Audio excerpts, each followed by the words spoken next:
hari ini di Indonesia, saya kalau lihat partai itu hanya lihat namanya saja, tapi saya belum begitu mengenal visinya, platformnya, gerakannya dan seterusnya. Paling tagline-nya saja, kayak mungkin contoh di kemarin di PAN itu tagline-nya dengan bela rakyat, bela umat, bela Indonesia, itu PAN. Kemudian partai yang lain, katakanlah PDI dengan Indonesia Maju, Indonesia Bangkit dan seterusnya. Namun narasi, visi, platform atau gagasan mereka tentang visi, platform, gerakan dan seterusnya itu tidak tersampaikan ke masyarakat. Padahal sebenarnya itu hal yang mudah. Contoh,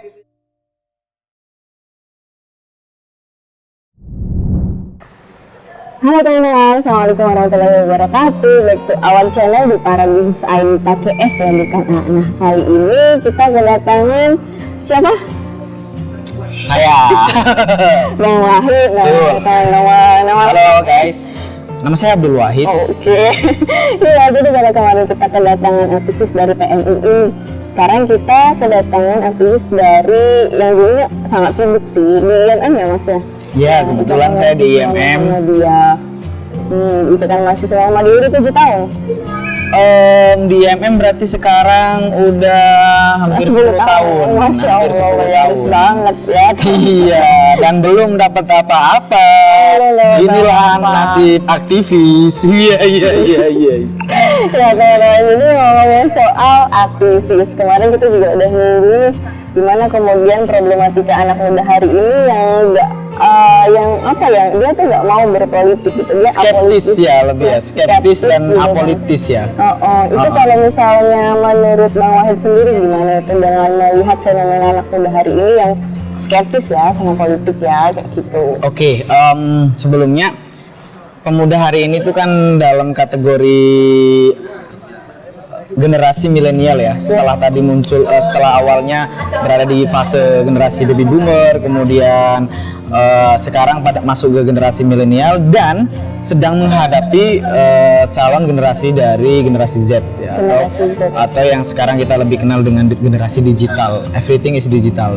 Kemudian kenapa anak-anak muda hari ini apolitis dan skeptis terhadap isu-isu politik? Karena memang di Indonesia khususnya pendidikan politik belum masif. Satu, belum masif. Yang kedua, belum menarik. Kenapa saya bilang belum menarik? Karena hari ini pendidikan politik itu rata-rata masih pada tataran untuk para aktivis. Jadi bukan untuk para generasi muda pada umumnya. Generasi muda pada umumnya itu kan banyak banget ya. Tidak hanya sebatas aktivis, tapi juga banyak. Kalau hari ini tuh ada generasi influencer dan lain sebagainya itu. Nah, sementara agenda pendidikan politik itu terbatas untuk para aktivis yang notabene-nya agenda tersebut terlihat monoton, hanya terisi di ruang-ruang kelas, kemudian diskusi dan lain sebagainya. Ini merupakan salah satu tantangan bagi para pemangku elit politik untuk menyadarkan generasi muda bagaimana sih pentingnya politik dalam mengawal kebijakan-kebijakan pemerintah. Padahal sebenarnya politik ini adalah salah satu cara untuk kita merubah, mereformasi suatu sistem negara gitu. Dari pendidikan politik ya? Ya betul, pendidikan politik ini belum begitu terasa untuk generasi muda, terlebih generasi yang memang ke depan nanti akan memimpin sebuah negara maupun sebuah daerah. Ini menjadi PR besar buat kita semua. Lantas bagaimana kondisi? Kira-kira ini tanggung jawab siapa itu?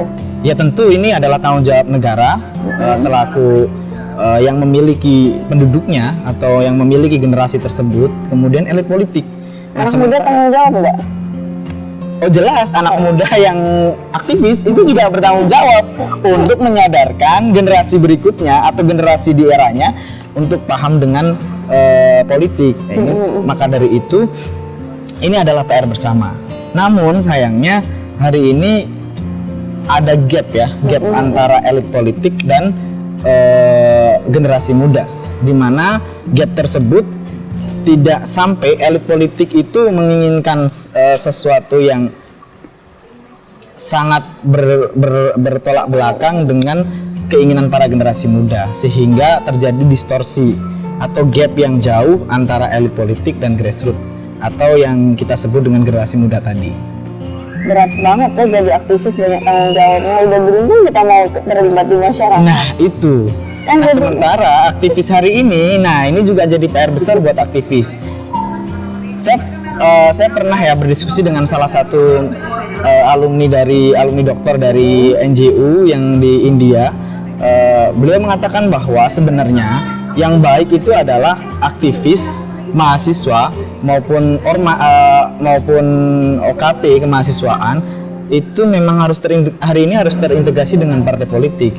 Kalau di NGO itu di Nawahal Jahru University itu mereka sudah settle dalam integrasi antar partai politik, sehingga pada saat pemilihan presiden mahasiswa di sana, atau kalau di Indonesia itu presiden mahasiswa BEM itu ya BEM ataupun keluarga mahasiswa itu mereka sudah benar-benar seperti pemilihan presiden di partai politik untuk negara. Jadi mereka benar-benar membangun koalisi itu berdasarkan partai gitu loh. Partai yang di negara itu apa, kemudian di mahasiswa itu apa. Apakah itu akan mempengaruhi sistem kerja kampus atau mempengaruhi aktivitas kampus? Tentu saja tidak, karena memang beda proxy ya, beda proxy dan beda server. Namun untuk keterlibatan mahasiswa dengan partai politik itu harusnya sangat erat.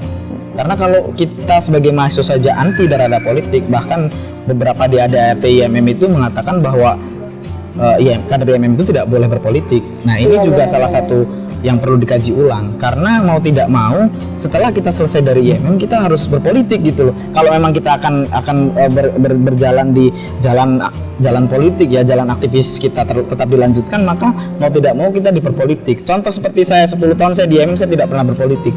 Ini artinya ketika saya ingin berpolitik maka saya harus mulai dari nol. Sementara yang lain, orang yang tidak beraktivis di IMM atau organisasi lain itu sudah memulai gitu. Bahkan saya rasa di semua organisasi mahasiswa itu hampir semua melarang untuk berpolitik. Nah ini yang menjadi salah satu PR besar buat para aktivis. Mungkin ada revisi untuk ADART-nya, sehingga ada peluang besar untuk kami sebagai aktivis yang masih aktif di IMM, PMII, HMI, GMNI dan seterusnya itu, kita bisa membaca bahwa oh saya di IMM saya akan berpartai di sana. Oh saya di GMNI saya akan berpartai di sana, sehingga pasca selesai jadi aktivis mahasiswa kita sudah melanjutkan jadi aktivis partai politik gitu. Berarti sekarang Bang Wahid terlibat di partai politik? Kalau saya bilang terlibat sepertinya terlalu jauh, tapi kecenderungan saya untuk berpolitik ada, sehingga mulai hari ini saya belajar untuk banyak mengetahui visi platform partai, pesan-pesan yang akan disampaikan partai terhadap masyarakat, terhadap publik, sehingga nanti mampu meyakinkan diri saya untuk memilih salah satu partai di Indonesia. Ini juga PR juga, karena hari ini di Indonesia itu kita ada 14 partai ya, apa 15 ya? 16 ya sih? Oh 16. Yang terverifikasi baru 16. Oh, yang terverifikasi baru 14. Kalau kemarin pemilu 2019 2019 itu 14 ya. Ada yang terverifikasi 14 partai.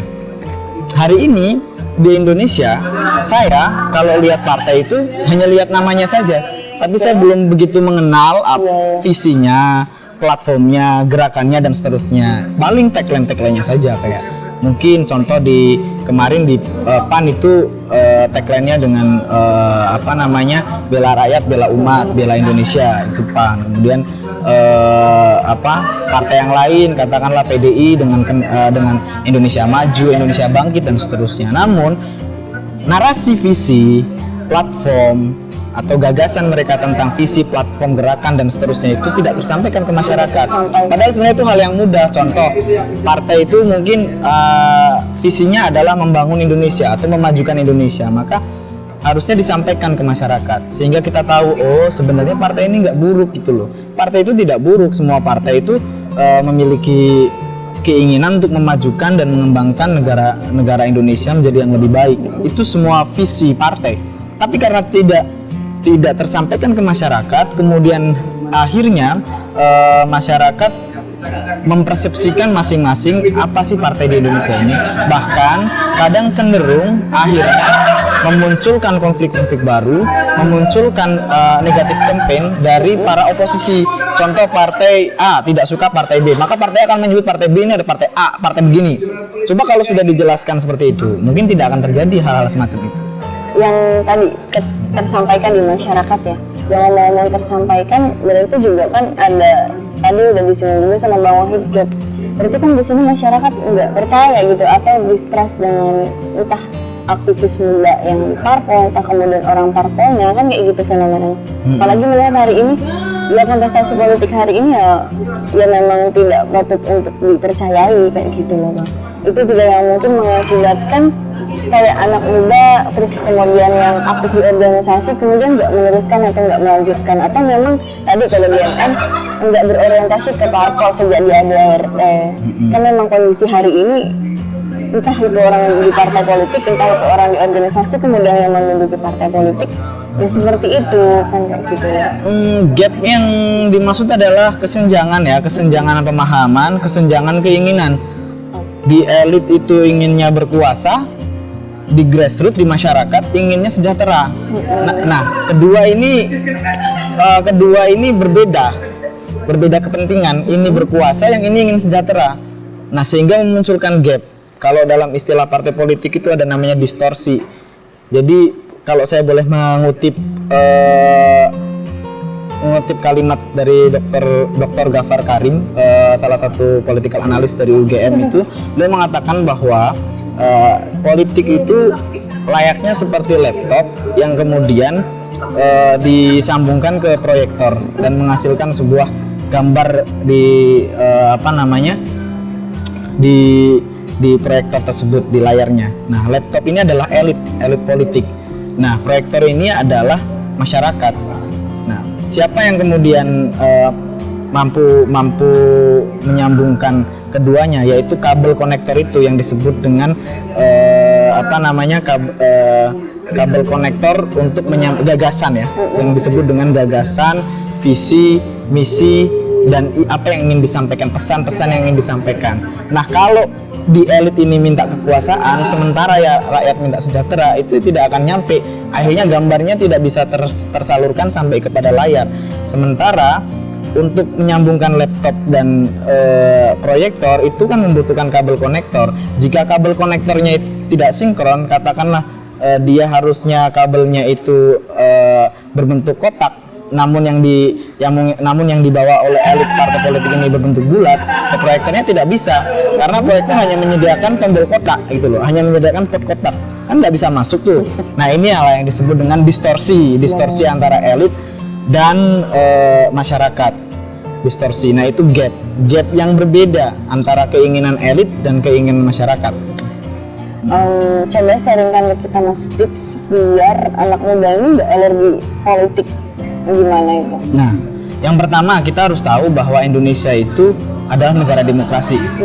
Yang kedua, partai politik seyogyanya itu adalah partai yang ingin membawa perubahan yang baik buat negara. Itu yang harus kita tanamkan dulu, bahwa semua partai itu baik. Yang tidak baik itu oknum-oknumnya. Inilah yang harus kita bedakan antara oknum dan antara visi partai. Artinya kalau partai ini baik, kemudian visinya juga bagus, kembali kepada kita ingin melabuhkan diri kita kemana. Karena manusia itu mau nggak mau kan akan harus memilih kan. Ketika dihadapkan dua pilihan itu kan kita harus memilih. Nah, kita mau milih yang mana gitu, mau milih yang A, B, C, D dan seterusnya. Dengan catatan bahwa kita yakin tujuan kita adalah membangun negara, membangun bangsa. Kita ingin menguatkan generasi muda, kita ingin menguatkan perekonomian negara dan seterusnya, dengan platform dan gerakan kita yang sesuai apa yang kita inginkan, sehingga kita bisa membaca partai pun, partai ini ternyata sesuai loh dengan kita. Sehingga ketika partai itu sudah sesuai dengan kita, maka kita istilahnya in lah dengan partai itu. Istilahnya kita bisa check in lah ya, bisa connect, bisa nyaman dengan partai tersebut. Ya, alergi masih banyak sih ya Bang ya, apalagi kalau anak muda hari ini udah aktif di organisasi tapi nggak orientasinya nggak ada yang ke sana gitu. Nah, coba kita lihat kasus-kasus mahasiswa hari ini. Ini kita ada kaitannya dengan partai politik ya. Di saat waktu kita masih jadi mahasiswa itu kita diajarkan tentang lobby. Ada lobby, kemudian Itu pelajaran kuliah. enggak waktu jadi mahasiswa. Waktu jadi mahasiswa. Jadi waktu jadi mahasiswa itu kan banyak ya, bisa jadi aktivis, kuliah, pokoknya jadi mahasiswa lah. Waktu jadi mahasiswa di awal-awal mungkin kita diajari dengan diplomasi. Ada namanya megafon diplomasi, ada namanya teknik lobby atau soft diplomasi. Nah, hari ini kita coba lihat 2019 kita dikejutkan dengan berbagai aksi-aksi mahasiswa. Gejayan memanggil satu kasus-kasus RUU PKS, KUHP, kemudian pelemahan KPK dan seterusnya. Kemudian Gejayan memanggil dua, Omnibus Law atau Cipta Kerja, itu Undang-Undang Cipta Kerja, terus Undang-Undang apa namanya ini, Ketahanan Keluarga ya. Nah ini efeknya tidak terasa. Padahal secara match forming atau pengerahan massa pada Gejayan 1 dan Gejayan 2 itu luar biasa. Bahkan untuk efek Gejayan 1 itu sampai nasional, semua turun ke jalan. Namun sampai hari ini belum bisa merubah elit partai gitu. Belum membuka kesadaran kita harus ngapain sih gitu. Iya, benar. Nah, artinya karena kita tidak melakukan teknik-teknik soft diplomasi dan seterusnya, sehingga yang kita kedepankan adalah megafon diplomasi tanpa pengawalan yang ketat, tanpa pengawalan yang lebih real. Akhirnya megafon diplomasi itu aksi-aksi yang kita jalankan berujung pada sebatas aksi saja. Meskipun ada efeknya tetap. Ya minimal sampai hari ini undang-undang yang kayak Omnibus Law dan yang ketahanan keluarga itu belum sampai disahkan. Tapi coba yang lain. Kita coba lihat undang-undang yang kemarin, berapa yang berhasil kita kita gulkan atau kita tahan undang-undangnya. Kayak yang KPK mana? Nggak ada. Kita nggak berhasil gitu loh. Mungkin yang RUU PKS ya, mungkin kita berhasil di situ. Tapi yang KPK. Dan itu pun kompornya siapa, kan teman-teman tahu sendiri, aktivis 98 loh. Untuk yang pelemahan KPK, bukan pelemahan KPK lah, menurut saya itu RUU KPK ya. Ya karena apapun itu ada plus minusnya, cuman kan kita lihat maslahatnya. Oke teman-teman, makasih Bang itu. See you.